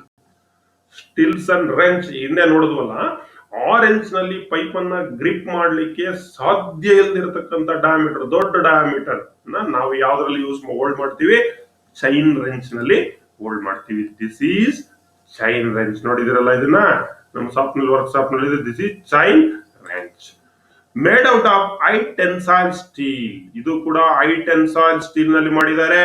ಆರ್ಡನ್ಡ್ ಆಗಿದೆ, ಟೆಂಪರ್ ಆಗಿದೆ. ಸೊ ಡಬಲ್ ಎಂಡೆಡ್ ರಿವರ್ಸಿಬಲ್ ಜಾಸ್, ಇದರಲ್ಲಿ ಡಬಲ್ ಎಂಡೆಡ್ ಎರಡು ಕಡೆ ಇದೆ, ರಿವರ್ಸಿಬಲ್ ಜಾಸ್ ಇಲ್ಲಿ ಯೂಸ್ ಮಾಡಿದ್ದಾರೆ. Along a long tapered handle is bolted with jaws. ನೋಡಿ ಇಲ್ಲಿ ಒಂದು ಲಾಂಗ್ ಎಷ್ಟು ಉದ್ದ ಇದೆ ನೋಡಿ, ಇದು ಹ್ಯಾಂಡಲ್, ಹ್ಯಾಂಡಲ್. ರೋಲಾರ್ ಚೈನ್, ಒಂದು ಚೈನ್ ಇದೆಯಲ್ಲ ಅದು ರೋಲಾರ್ ಚೈನ್. ಇದು ಟೀತ್, ಇದು Ed with gripping parts. Gripping ನಿಮ್ಮ ಪಾರ್ಟ್ಗೆ ನೋಡಿ, ಪೈಪ್ಗೆ ಗ್ರಿಪ್ ಆಗ್ಬೇಕಲ್ಲ, ಅದು ಅಲ್ಲೂ ಕೂಡ ಡೆಂಟ್ಸ್ ಅನ್ನ ಮಾಡಿರ್ತಾನೆ. Capacity of chain wrench is approximately 50 to 150 mm. ಇದರದ್ದು ಎಷ್ಟು ಡಯಾಮೀಟರ್ ನಾವು ಹೋಲ್ಡ್ ಮಾಡಬಹುದು, ಇದರಲ್ಲಿ 50 to 150 mm ಡಯಾಮೀಟರ್ ಇರತಕ್ಕಂತ ಪೈಪ್ ಅನ್ನ ನಾವು ಯಾವ್ದ್ರಲ್ಲಿ, ಈ ಒಂದು ಚೈನ್ ಪೈಪ್ ರೆಂಚ್ ನಲ್ಲಿ. Can also be used for gripping irregular surface. ಇದೇ ಚೈನ್ ರೆಂಚ್ ನಲ್ಲಿ irregular shape of the rods, cylindrical object ಅನ್ನು ಕೂಡ ನಾವು ಹೋಲ್ಡ್ ಮಾಡಬಹುದು. ನೋಡಿ ಇದು pipe chain wrench are used for pipes with diameter of 50 to 150 mm diameter ವರೆಗೆ ನಾವು ಇದರಲ್ಲಿ ಹೋಲ್ಡ್ ಮಾಡಬಹುದು. So this are all the handle, roller, chain, teeth, head with gripping parts can be used for gripping both cylindrical or irregular shaped parts. How to use a chain pipe? ಇದನ್ನ ಯಾವ ರೀತಿ ಬಳಸೋದು ನೋಡಿ ಮಕ್ಕಳೇ, ಇದು simple ಆಗಿ ಹೇಳ್ಕೊಂಡು ಹೋಗ್ತೀನಿ, ನಿಮಗೆ ವರ್ಕ್ಶಾಪ್ ನಲ್ಲಿ ತೋರಿಸ್ತಿದ್ದೀನಿ. The head to be placed on the pipe and chain pulled round the circumference of the pipe and the chain pulled round the circumference of the pipe. ನೋಡಿ, ಹೆಡ್ ಅನ್ನ ಏನ್ ಮಾಡಬೇಕು, ಈ ಪೈಪ್ ಗೆ ಇಲ್ಲಿ ತಾಗಿಸ್ಬೇಕು, ಆ ಜಾಸ್ ಇದೆಯಲ್ಲ ಗ್ರಿಪ್ಪಿಂಗ್ ಜಾಸ್, ಅದಾದ್ಮೇಲೆ ಚೈನ್ ಅನ್ನ ಏನ್ ಮಾಡಬೇಕು, ಈ ಕಡೆಗೆ ಅದರಿಂದ ರೌಂಡ್ ಹಾಕ್ಬೇಕು. ರೌಂಡ್ ಹಾಕಿ ಇಲ್ಲಿ ಲಿಂಕ್ ಇರುತ್ತೆ, ಆ ಲಿಂಕ್ ಏನ್ ಮಾಡ್ಬೇಕು, ಕನೆಕ್ಟ್ ಮಾಡಾದ್ಮೇಲೆ ಇದನ್ನ ಕೈ ನೋಡಿ ಇಲ್ಲಿ ಈ ಕೈ ಈ ಕಡೆಗೆ ಏನ್ ಮಾಡ್ಬೇಕು, ನೀವು ಪ್ರೆಸ್ ಮಾಡ್ಬೇಕು. ಆ ರೀತಿ ಪ್ರೆಸ್ ಮಾಡಿದಾಗ ಏನಾಗುತ್ತೆ, ರೊಟೇಷನ್ಸ್ ಮಾಡ್ಲಿಕ್ಕೆ ನಾವು ಯೂಸ್ ಮಾಡ್ತೀವಿ ಗ್ರಿಪ್ಪಿಂಗ್ ಅನ್ನ ಮಾಡ್ಲಿಕ್ಕೆ. The chain is engaged with large teeth in the centre of the head. ಈ ಸೆಂಟರ್ ಆಫ್ ದ ಹೆಡ್ ಅಲ್ಲಿ ಏನಾಗಿದೆ, ಎಂಗೇಜ್ ಆಗಿದೆ. The movement of the lever in the direction indicated by ಆರೋದಲ್ಲಿ ಇಂಡಿಕೇಟೆಡ್ ಮಾಡಿದೀವಿ. Cause the serrated edges of the head to wedge firmly against the pipe, giving a firm grip. ಇದು ಈ ರೀತಿ ಮಾಡೋದ್ರಿಂದ ಇಲ್ಲಿ ಏನಾಗಿದೆ, ಸೆರೆಟೆಡ್ ಗ್ರಿಪ್ಸ್ ಇರುತ್ತಲ್ಲ, ಅದು ಫರ್ಮ್ ಆಗಿ ಏನ್ ಮಾಡಿರುತ್ತೆ, ಗ್ರಿಪ್ ಆಗಿರುತ್ತೆ. ನೀವು ರೊಟೇಟ್ ಈ ರೀತಿ ಪ್ರೆಸ್ ಮಾಡಿದಾಗ ಪೈಪ್ ವಿಲ್ ಬಿ ಗ್ರಿಪ್ ಆಗಿ ರೊಟೇಟ್ ಅನ್ನ ನಾವು ಮಾಡಬಹುದು, ಹೋಲ್ಡ್ ಅನ್ನ ನಾವು ಮಾಡಬಹುದು. What are all the care? ಇದರಲ್ಲಿ ಏನ್ ಕೇರ್ ತಗೋಬೇಕು? The chain pipe wrench is having a heavy gripping tool and it should never be used on pipe less than dia 50 mm. Important point. Less than 50 mm diameter ಏನಾದ್ರು ನೀವು ಇದನ್ನ ಬಳಸ್ಬಿಟ್ರೆ ನಿಮ್ pipe ಏನಾಗುತ್ತೆ, bend ಆಗ್ತಕ್ಕಂಥ ಸಾಧ್ಯತೆ ಇರುತ್ತೆ. ಹಾಗಾಗಿ ಲೆಸ್ ದೆನ್ 50 mm diameter ಇದನ್ನ ಬಳಸ್ಬೇಡಿ. ನಾವು come to the another one wrench. ಎರಡು ರೆಂಚ್ ಆಯ್ತು, ಸ್ಟಿಲ್ಸನ್ ಆಯ್ತು, ಚೈನ್ ಪೈಪ್ ರೆಂಚ್ ನ ನೋಡಿದ್ವಿ. ಸ್ಟ್ರಾಪ್ ರೆಂಚ್ ನ ನೋಡೋಣ. This is called strap wrench. Used for fixing and removing finished tubular surface to avoid marking and damaging. ನೋಡಿ, ಹಿಂದೆ ನಾವು ಸ್ಟಿಲ್ಸನ್ ರೆಂಚ್ ಅನ್ನ ಯೂಸ್ ಮಾಡೋದು ಏನಾಗ್ತಾ ಇತ್ತು ಮಕ್ಳೇ, ಅದು ಗ್ರಿಪ್ಪರ್ ಇತ್ತಲ್ಲ, ಡೆಂಟ್ಸ್ ಟೀತ್ ನಲ್ಲಿ, ಇನ್ವರ್ಡ್ ಔಟ್ವರ್ಡ್ ಟೀತ್ ನಲ್ಲಿ, ಅದು ಡ್ಯಾಮೇಜ್ ಅನ್ನ ಮಾಡ್ತಾ ಇತ್ತು, ಯಾವ್ದನ್ನ, ಪಾರ್ಟ್ ಅನ್ನ. ಬಟ್ ನಾವು ಈ ಸ್ಟ್ರಾಪ್ ರೆಂಚ್ ಅನ್ನ ನಾವು ಯಾತಕ್ಕೆ ಬಳಸ್ತೀವಿ ಅಂದ್ರೆ, ಈ ಪಿನಿಸ್ ಟ್ಯೂಬುಲಾರ್ ಸರ್ಫೇಸ್ ಇರುತ್ತಲ್ಲ, ಪಿನಿಸ್ ಆಗಿರ್ತಕ್ಕಂಥದ್ದು ಟ್ಯೂಬುಲಾರ್ ಸರ್ಫೇಸ್, ಅದ್ರ ಮೇಲೆ ಮಾರ್ಕಿಂಗ್ ಬೀಳಬಾರ್ದು, ಡ್ಯಾಮೇಜ್ ಆಗಬಾರ್ದು ಅಂತ ನಾವೇನ್ ಮಾಡ್ತೀವಿ, ಈ ಸ್ಟ್ರಾಪ್ ರೆಂಚ್ ಅನ್ನ ಬಳಸ್ತೀವಿ. have a metallic straps by which the surface can be tightly gripped. Metallic strap ಇದೆ ಒಳಗಡೆಗೆ, ನೀವು ಇಲ್ಲಿ ಟೈಟ್ ಮಾಡಿದಾಗ ಏನಾಗುತ್ತೆ, ಕೀಯನ್ನು ಉಪಯೋಗಿಸಿ ಇದು ಗ್ರಿಪ್ ಅನ್ನ ಮಾಡ್ಕೊಳ್ಳುತ್ತೆ. ಇನ್ನೊಂದು ಫುಟ್ ಪ್ರಿಂಟ್ ರೆಂಚ್ ಅಂತ ನಾವು ಬಳಸ್ತೀವಿ. This is foot print wrench ಅಂತ ಕರಿತೀವಿ. ನೋಡಿ, ಇಲ್ಲಿ ಅಡ್ಜಸ್ಟಿಂಗ್ ಹೋಲ್ಸ್ ಇದೆ, inward facing ಟೀತು, outward facing ಟೀತು, pivot pin ಅನ್ನು ನೀವು ಕಾಣ್ತಾ ಇದ್ದೀರಿ. This is used for gripping and rotating the pipes and round jobs in confined places. ಕೆಲವು ಸಂದರ್ಭದಲ್ಲಿ ನಮ್ಮ ಹತ್ರ ಇರ್ತಕ್ಕಂಥ ರೆಂಚ್ ಗಳನ್ನ, ಸ್ಟಿಲ್ಸನ್ ರೆಂಚಸ್ ನ ಬಳಸಲಿಕ್ಕಾಗಲ್ಲ, ಕನ್ಫೈನ್ಡ್, ತುಂಬಾ ಇಕ್ಕಟ್ಟಾದ ಜಾಗಗಳು ಇರ್ಬೋದು ಅಂತ ಕಡೆ. ಅಂತ ಸಂದರ್ಭದಲ್ಲಿ ನಾವೇನ್ ಮಾಡ್ತೀವಿ, ಈ ಫುಟ್ ಪ್ರಿಂಟ್ ರೆಂಚ್ ಅನ್ನ ಯೂಸ್ ಮಾಡ್ತೀವಿ, ಗ್ರಿಪ್ ಮಾಡ್ಲಿಕ್ಕೆ, ಪೈಪ್ ಅನ್ನ ರೊಟೇಟ್ ಮಾಡ್ಲಿಕ್ಕೆ. ಪೈಪ್ ಇರ್ಬೋದು ಅಥವಾ ರೌಂಡ್ ಜಾಬ್ ಅನ್ನ ಇರ್ಬೋದು. Required sizes is adjusted by placing pivot pin in different holes of solid handle. ನೋಡಿ, ಇದರಲ್ಲಿ ಬೇರೆ ಬೇರೆ ಸೈಜಸ್, ಡಯಾಮೀಟರ್ ಚೇಂಜ್ ಆಗ್ತಾ ಇದ್ದಂಗೆ ನಾವೇನ್ ಮಾಡಬಹುದು, ಇಲ್ಲಿ ಒಂದು ಪಿವೋಟ್ ಪಿನ್ ಅನ್ನ ಕೊಟ್ಟಿದ್ದಾರೆ. ಈ ಪಿವೋಟ್ ಪಿನ್ ಇಲ್ಲಿ ಅಡ್ಜಸ್ಟಿಂಗ್ ಹೋಲ್ಸ್ ಇದೆ. ಈ ಹೋಲ್ಸ್ ಅನ್ನ ಚೇಂಜ್ ಮಾಡ್ಕೊಂಡು ಹೋಗ್ತಾ ಇದ್ರೆ ಏನಾಗುತ್ತೆ, ಇದ್ರದ್ದು ಸೈಜು ಕೂಡ ವೇರಿ ಆಗ್ತಾ ಇರುತ್ತೆ. ದೊಡ್ಡದನ್ನ ಮಾಡಬಹುದು, ಚಿಕ್ಕದನ್ನ ನಾವು ಮಾಡ್ಕೊಳ್ಬಹುದು, ಪೈಪು ರಾಡ್ ಅನ್ನ ಗ್ರಿಪ್ ಮಾಡಬಹುದು. ನೋಡಿ, this is the assembled conditions. Foot print wrench ಈ ಚಿತ್ರದಲ್ಲಿ ನಿಮಗೆ ಅಸೆಂಬಲ್ಡ್ ಕಂಡೀಷನ್ ಆಗಿದೆ ಮಕ್ಕಳೇ. ಇಲ್ಲಿ ಒಂದು ಈ ಪೈಪ್ ಅನ್ನ ಈ ಕಪ್ಲಿಂಗ್ ನಲ್ಲಿ ಏನ್ ಮಾಡ್ತಾ ಇದೀವಿ, ಆಗ್ತಕ್ಕಂಥದ್ದು, ಬಿಚ್ಚತಕ್ಕಂಥದ್ದನ್ನು ನಾವು ಮಾಡ್ತಾ ಇದೀವಿ. Grip is obtained by squeezing both the solid handles together. ನೋಡಿ, ಇವೆರಡು ಹ್ಯಾಂಡಲ್ ಇದೆಯಲ್ಲ, ಇದನ್ನ ಈಗ ನೀವು ಸೀಸರ್ ಅನ್ನ ಪ್ರೆಸ್ ಮಾಡೋ ತರ ನೀವು ಪ್ರೆಸ್ ಮಾಡೋದ್ರಲ್ಲಿ ಏನಾಗುತ್ತೆ, ಗ್ರಿಪ್ಪಿಂಗ್ ಆಗುತ್ತೆ. ಸೊ ಇಲ್ಲಿವರೆಗೆ ಮಕ್ಕಳೇ different types of pipe wrenches ಅನ್ನು ನಾವು Stillson wrench, pipe chain wrench, ಮತ್ತೆ ಫುಟ್ ಪ್ರಿಂಟ್ ರೆಂಚ್, ಮತ್ತೆ ಸ್ಟ್ರಾಪ್ ರೆಂಚ್, ಇಷ್ಟು ರೆಂಚಸ್ ಅನ್ನು ನೋಡಿದೀವಿ. ನಾವು come to the another one device that is called pipe bending machines. Pipe bending ಬೇಕೇ ಬೇಕಲ್ಲ. ಈಗ ಒಂದು ಮನೆ ಅಥವಾ ಯಾವ್ದಾರ ಒಂದು ಎಲ್ಲಾ ಕಡೆ ನೀವು ಪೈಪನ್ನ ಹಾಗೆ ಉದ್ದಾಗೆ ಇಡಕ್ಕಾಗುತ್ತಾ? ಏನ್ ಮಾಡ್ಬೇಕಾಗುತ್ತೆ? ಕೆಲವು ಸಂದರ್ಭಾನುಸಾರ ನಾವೇನ್ ಮಾಡ್ಬೇಕಾಗುತ್ತೆ? ಪೈಪನ್ನ ಬೆಂಡ್ ಮಾಡ್ಬೇಕಾಗುತ್ತೆ. ಕೆಲವು ಆಬ್ಜೆಕ್ಟ್ಗಳಲ್ಲಿ, ಕೆಲವು ಪ್ರೊಫೈಲ್ಗಳಲ್ಲಿ, ಕೆಲವು ಸ್ಟ್ರಕ್ಚರ್ಗಳಲ್ಲಿ ನಾವು ಪೈಪನ್ನು ಬೆಂಡ್ ಮಾಡಬೇಕಾಗುತ್ತೆ. ಆ ಬೆಂಡಿಂಗ್ ಮಾಡೋದು ಯಾವ ರೀತಿ? So pipe bending machines are used when it is prepared to bend the pipe instead of using pipe fitting. ಕೆಲವು ಪೈಪ್ ಫಿಟ್ಟಿಂಗ್ ಅನ್ನ ಮಾಡ್ತಾ ಇರ್ತೀವಲ್ಲ, ಅದನ್ನ ಅವಾಯ್ಡ್ ಮಾಡುವಂತ ಸಂದರ್ಭದಲ್ಲಿ ಅವಾಯ್ಡ್ ಮಾಡ್ಲಿಕ್ಕೆ ಪೈಪ್ ಫಿಟ್ಟಿಂಗ್ ಬೇಡ, ಅದನ್ನ ಪೈಪ್ ಅನ್ನ ಬೆಂಡ್ ಮಾಡಿ ನಾವೇನ್ ಮಾಡ್ಬೋದು? ಯೂಸ್ ಮಾಡ್ಬೋದು. ಸೊ ಅಂತ ಸಂದರ್ಭದಲ್ಲಿ ನಾವು ಈ ಪೈಪ್ ಬೆಂಡಿಂಗ್ ಮೆಷಿನ್ಸ್ ಅನ್ನ ಯೂಸ್ ಮಾಡ್ತೀವಿ. Following are the types of pipe bending machine in common use. ಯಾವ್ಯಾವ್ದನ್ನ ಯೂಸ್ ಮಾಡ್ತೀವಿ? Portable and operated pipe bender, bench type and operated pipe bender, hydraulic bending machines ಅನ್ನ ನಾವು ಬಳಸ್ತೀವಿ. ನಿಮ್ಮ ಪಠ್ಯದಲ್ಲಿ ಇರೋದು ಇದಲ್ಲದೆ ಇನ್ನು ಬೇರೆ ಬೇರೆ ಹೆವಿ ಪೈಪ್ ಬೆಂಡಿಂಗ್ ಮೆಷಿನ್ಸ್ ಕೂಡ ಇಂಡಸ್ಟ್ರಿಯಲ್ ಅಪ್ಲಿಕೇಶನ್ಸ್ ನಲ್ಲಿ ಬಳಸ್ತಾರೆ. General portable and operated pipe bender, bench type and operated pipe bender, hydraulic bending machines. ನಮ್ಮ ವರ್ಕ್ಶಾಪ್ ನಲ್ಲೂ ಇದೆ pipe bending manual operated bending machines ಅನ್ನ ನೀವು ನೋಡಿದ್ದೀರಿ. ಈಗ ಬರೋಣ portable and operated bending machines. This is portable and operated pipe bender. It can be shifted to anywhere. Consist of the following parts. ಏನಿದೆ ನೋಡಿ, ಟ್ರೈಪಾಡ್ ಸ್ಟ್ಯಾಂಡ್ ಇದೆ, ಒಂದು ಮೂರು ಲೆಗ್ ಇಲ್ಲಿ ಒಂದಿದೆಯಲ್ಲ, ಮೂರು ಟ್ರೈಪಾಡ್ ಸ್ಟ್ಯಾಂಡ್ ಇದೆ. ಪೈಪ್ ಸ್ಟಾಪ್ ಲೆವರ್ ಅಂತ ಇದೆ, this is called pipe stop lever. Handle or lever, ಮೂರನೇದು ಇಲ್ಲಿ ವ್ಯಕ್ತಿ ಇಟ್ಕೊಂಡಿದ್ದಾನೆ, ಆಪರೇಟರ್ ಇಟ್ಕೊಂಡಿದ್ದಾನೆ ನೋಡಿ, ಪ್ಲಂಬರ್, ಇದು handle or lever. Inside former, ನಾಲ್ಕನೇದು ಇದು ಇನ್ಸೈಡ್ ಫಾರ್ಮರ್. ನೋಡಿ ಇಲ್ಲಿ ಪೈಪ್ ಅನ್ನ ಹಾಕಿದ್ದಾರೆ, ಇದನ್ನ ಏನ್ ಮಾಡ್ತಾ ಇದ್ದಾನೆ? ಕೆಳಮುಖವಾಗಿ ಆತ ಬೆಂಡ್ ಅನ್ನ ಮಾಡ್ತಾ ಇದ್ದಾನೆ. ಇಷ್ಟು important parts pipe portable and. ಈ ಹ್ಯಾಂಡ್ ಆಪರೇಟೆಡ್ ಪೈಪ್ ಬೆಂಡರ್ ಇದೆಯಲ್ಲ, ಇದನ್ನ ಒಂದು ಸ್ಥಳದಿಂದ ಒಂದು ಸ್ಥಳಕ್ಕೆ ಈಸಿಯಾಗಿ ನಾವು ಕ್ಯಾರಿ ಮಾಡಬಹುದು.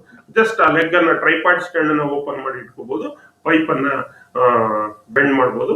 ಬಟ್ ಏನಪ್ಪಾ ಅಂದ್ರೆ ಇಲ್ಲಿ ಈ ಫಾರ್ಮರ್ಸ್ ಅಂತಿದೆ, inside former, according to the diameter of the pipe ನಾವು ಅದನ್ನ ಏನ್ ಮಾಡ್ಬೇಕಾಗುತ್ತೆ? ಚೇಂಜ್ ಮಾಡ್ಬೇಕಾಗುತ್ತೆ. Next bench type and operated pipe bender. ನೋಡಿ ಇದು ಬೆಂಚ್ ಟೈಪ್ ನಮ್ಮ ಹತ್ರ ಇರತಕ್ಕಂಥದ್ದು, ನಮ್ಮ ವರ್ಕ್ಶಾಪ್ ನಲ್ಲಿ ಇದೆ. ಇದು bench type and operated pipe bending machines ಅಥವಾ ಪೈಪ್ ಬೆಂಡರ್ ಅಂತ ಕರಿತೀವಿ. Used for bending GI and steel pipes. GI pipe, MS pipe, ಈ ರೀತಿ ಸ್ಟೀಲ್ ಪೈಪ್ಸ್ ಅನ್ನ ಬೆಂಡ್ ಮಾಡಲಿಕ್ಕೆ ನಾವು ಈ ಒಂದು bench type and operated pipe benders ಅನ್ನ ಯೂಸ್ ಮಾಡ್ತೀವಿ. ಇದರಲ್ಲಿ ಏನೇನೆಲ್ಲ ಇನ್ನರ್ ಫಾರ್ಮರ್ ಇದೆ. Number 1 is inner former, number 2 is hand or lever, ಇಲ್ಲಿ ತೋರಿಸ್ತಾ ಇದ್ದೀನಿ. ನಂಬರ್ 3 ಅಡ್ಜಸ್ಟಿಂಗ್ ಸ್ಕ್ರೂ, ಇಲ್ಲಿ ನೋಡಿ, ಇಲ್ಲಿ ಚಿತ್ರದಲ್ಲಿ ನಂಬರ್ 3. ನಂಬರ್ 4 ಪೈಪ್ ಗೈಡ್ ಇದೆ, ಪೈಪ್ ಗೈಡ್ ಅಂತ ನಾವು ಕರಿತೀವಿ. ಇದನ್ನ ಒಂದು ಬೆಂಚ್ ಟೈಪ್ ಕೊಟ್ಟಿರ್ತಾನೆ, ಅದ್ರ ಮೇಲೆ ಇದನ್ನ ಏನ್ ಮಾಡಿರ್ತೀವಿ ನಾವು? ಮೌಂಟಿಂಗ್ ಅನ್ನ ನಾವು ಮಾಡಿರ್ತೀವಿ. ಮತ್ತೆ ನಿಮ್ಮ ವರ್ಕ್ಶಾಪ್ ನಲ್ಲಿ ಇದರ ಚಿತ್ರವನ್ನ ನೀವು ನೋಡಿರ್ತೀರಿ. ಇದು ಬಿಟ್ರೆ hydraulic bending machines.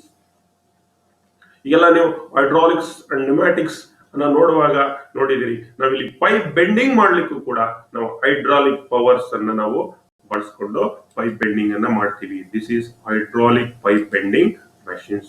Can be used for bending GI, MS and steel pipes without sand filling to any directions.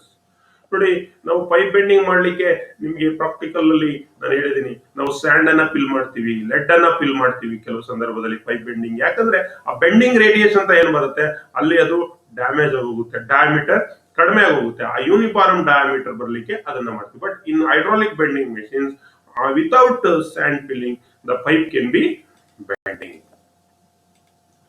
ಇದರಲ್ಲಿ ಇರತಕ್ಕಂತ ಪಾರ್ಟ್ಸ್ ಅನ್ನ ನೋಡ್ತಾ ಹೋಗೋಣ ಮಕ್ಕಳೇ. It consist of following parts. Inner former number 1 ಇಲ್ಲಿದೆ ನೋಡಿ, number 1 inner former. Back former number 2 is back former. Number 3 hydraulic ram. Number 3 is hydraulic ram. ಇದು ದೊಡ್ಡ ರೋಡ್ ಇದೆಯಲ್ಲ, ಇದು hydraulic ram. Pressure release valve. Number 4 is pressure release valve. ಇಲ್ಲಿ ಕೊಟ್ಟಿದ್ದಾರೆ ನೋಡಿ ಮಕ್ಕಳೇ, ಇಲ್ಲಿ pressure release valve. Operating lever. Number 5 is operating lever. Number 6 is bleed screw. Oil bleed screw ನಲ್ಲಿ ಕೊಟ್ಟಿರ್ತಾನೆ. Number 7 is base plate. ಇದು base plate. Inner formers are interchangeable and are able to bend pipe up to 75 mm dia. ನೋಡಿ inner formers ಅಂತ ನಾನು ಏನ್ ತೋರಿಸ್ತಾ ಇಲ್ಲಿ number 1 ಅಲ್ಲಿ ಇರ್ತಕ್ಕಂಥದ್ದು ಇಲ್ಲಿ ಇದೆ ನೋಡಿ, ಎ ಬಿ ಸಿ ಡಿ ಬೇರೆ ಬೇರೆ according to the sizes of the diameter of the pipe it can be replaced. Up to 75 mm diameter of the pipe can be bent by this hydraulic bending machines. So ಇದಿಷ್ಟು ಮಕ್ಕಳೇ ಅನೇಕ tools ಗಳ ಬಗ್ಗೆ ನಿಮಗೆ ಇವತ್ತಿನ online ತರಗತಿಯಲ್ಲಿ ನಾನು ತಿಳಿಸಿದ್ದೀನಿ. ಈ ಪುನರ್ಮನನ ತರಗತಿ ನಿಮಗೆ ಉಪಯುಕ್ತವಾಗಬೇಕು. ಇದು ನಿಮ್ಗಾಗಲೇ ನಾನು ರಿಪೀಟೆಡ್ ಆಗಿ ನಾನು ಮಾಡ್ತಾ ಇರ್ತಕ್ಕಂಥ ಕ್ಲಾಸು. ಅನೇಕ ಪ್ರಶ್ನೆಗಳನ್ನ ನಿಮ್ಗಾಗ್ಲೇ ನಾನು ಸಾಲ್ವ್ ಮಾಡಿಸಿದ್ದೀನಿ. ಸೊ ಮತ್ತೆ ಈ ಪಠ್ಯದ ಒಂದು ಪುನರ್ಮನನವನ್ನ ಈ ಟೆಸ್ಟ್ ಪೋರ್ಷನ್ಸ್ ನಲ್ಲಿ ಮಾಡ್ತಾ ಹೋಗೋಣ. So match the following. ಇಲ್ಲಿ ನೋಡಿ ಮಕ್ಕಳೇ, ಇಲ್ಲಿ ವಾಯ್ಸಸ್ ಅನ್ನ ಕೊಟ್ಟಿದ್ದಾರೆ. ವಾಯ್ಸಸ್ ಬಗ್ಗೆ ತಿಳಿಸಿದ್ನಲ್ಲ. ಪೋರ್ಟಬಲ್ ಫೋಲ್ಡಿಂಗ್ ಪೈಪ್ ವಾಯ್ಸ್ ಯಾವ್ದ್ರಪ್ಪ ಇಲ್ಲಿ? ಸೊ ನಂಬರ್ ಬಿ 1 ಗೆ ಬಿ ಮ್ಯಾಚ್ ಆಗಿದೆ. ಚೈನ್ ಪೈಪ್ ವಾಯ್ಸ್ ಯಾವುದು? C is the correct answer. Pipe voice, ordinary pipe voice open type A. It can be folded and carried to any place, similar to the quick releasing type voice. ಯಾವ್ದ್ರಪ್ಪ? Portable folding voice. B is the correct answer. Use it to hold pipes more than 63 mm up to 200 mm diameter. ಯಾವುದು? That is C, chain pipe voice. Use it for quick holding and locating pipes. Use it to hold pipes up to 63 mm diameter. That is our pipe voice. A is the correct answer.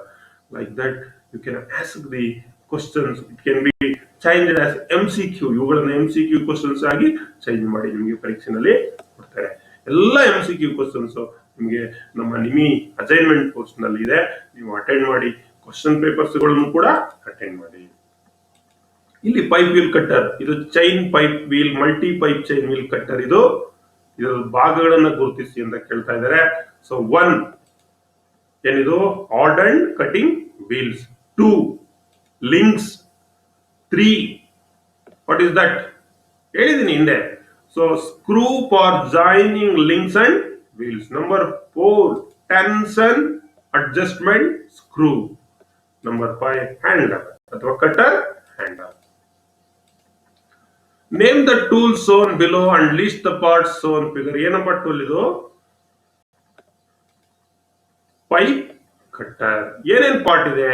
1 cutter wheel, 2 guiding roller, 3 adjusting screw. Identify the parts of a pipe wrench. Stillson pipe wrench ಅನ್ನು ಕೊಟ್ಟಿದ್ದಾನೆ. Parts ಅನ್ನ identify ಮಾಡಬೇಕು. Number 1 movable ಜಾ.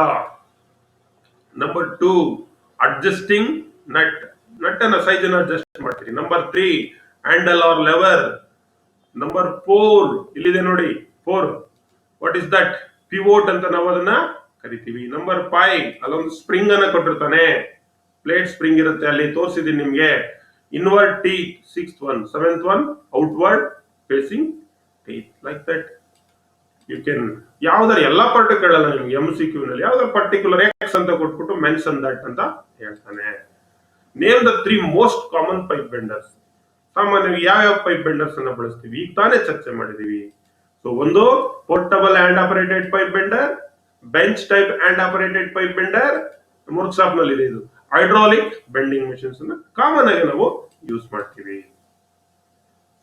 ಇಲ್ಲಿ portable hand operated pipe benders ಅನ್ನ ಕೊಟ್ಟಿದ್ದಾನೆ, ನಮ್ಮ workshop ನಲ್ಲಿ ಇದೆ. ಇಲ್ಲಿ ಪಾರ್ಟ್ಸ್ ಗಳನ್ನ ನೀವು ಐಡೆಂಟಿಫೈ ಮಾಡಬೇಕು.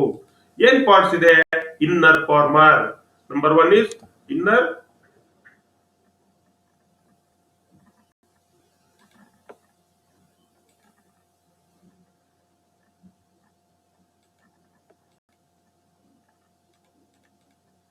Number 1 is inner former. Number 2 lever or handle. Number 3 adjusting screw with lock nut. Number 4 pipe guides. Like that you can match. MCQ question. Selection of a former depends on outside diameter of the pipe, wall thickness of the pipe, bore diameter of the pipe, all the above. ಯಾವುದನ್ನ ನಾವು depend ಅಲ್ಲಿ ನಾವು pipe farmer ಅನ್ನ select ಮಾಡ್ಕೋಬೇಕು? So it can be selected according to the outside diameter of the pipe. Outside diameter ಏನ್ ಬರುತ್ತೆ ಅದರ ಆಧಾರದ ಮೇಲೆ ಫಾರ್ಮರ್ ಅನ್ನು ನಾವು ಸೆಲೆಕ್ಟ್ ಮಾಡ್ಕೋಬೇಕು. A bench type and operated pipe bending machine is used to bend. Bench type PVC bend ಮಾಡ್ತೀವ, conduit pipes bend ಮಾಡ್ತೀವ, GI pipes, copper pipes. So ಯಾವ ಪೈಪು ಇಲ್ಲಿ ತೋರಿಸ್ತಾ ಇದ್ದೀನಿ. So C is the correct answer, GI pipes. The inner formers of hydraulic pipe bending machines are able to bend pipes up to the diameter of, ನಾನು ತೋರಿಸ್ದೆ ಈಗಲೇ. So ಇಲ್ಲಿ D ಆಗ್ಬೇಕಿದು, ಸಿಗಿದೆ 75 mm. ABCD. D is the correct answer. Sorry, ಇದೇನಾಗಬೇಕಿದು 75 mm. Thanks to one and all for hearing us till now. ಮಕ್ಕಳೇ, ಈ ಒಂದು ತರಗತಿನಲ್ಲಿ ಎಲ್ಲ ಟೂಲ್ಸ್ ಮತ್ತೆ ಇಕ್ವಿಪ್ಮೆಂಟ್ಸ್ ಅನ್ನ ನಿಮಗೆ ಪರಿಚಯ ಮಾಡಿಕೊಟ್ಟಿದ್ದೀನಿ. ಏನೇನಾದ್ರು ಡೌಟ್ಸ್ ಇದ್ರೆ ನನಗೆ ಕ್ಲಾರಿಫೈ ಮಾಡ್ಕೊಳ್ಳಿ. ಎಲ್ಲ ಅಸೈನ್ಮೆಂಟ್ ಅನ್ನ ಪ್ರಾರಂಭ ಮಾಡಿ. ಮುಂದಿನ ತರಗತಿನಲ್ಲಿ ನೆಕ್ಸ್ಟ್ ಕ್ಲಾಸ್ ಪೈಪ್ ಫಿಟ್ಟಿಂಗ್ ಸಂಬಂಧಪಟ್ಟಂತ ಕ್ಲಾಸ್ ಇನ್ನೂ 2 ಕ್ಲಾಸ್ ಇದೆ. ಅದರಲ್ಲಿ ನಾನು ನಿಮಗೆ ಪೈಪ್ ಥ್ರೆಡ್ಡಿಂಗ್ಸ್, ಡೈ ಸ್ಟಾಕ್ಸ್ ಇದ್ರ ಬಗ್ಗೆ ವಿವರಗಳನ್ನ ತಿಳಿಸ್ತೀನಿ. ಧನ್ಯವಾದಗಳು. ಎಲ್ಲರಿಗೂ ಒಳ್ಳೆಯದಾಗ್ಲಿ.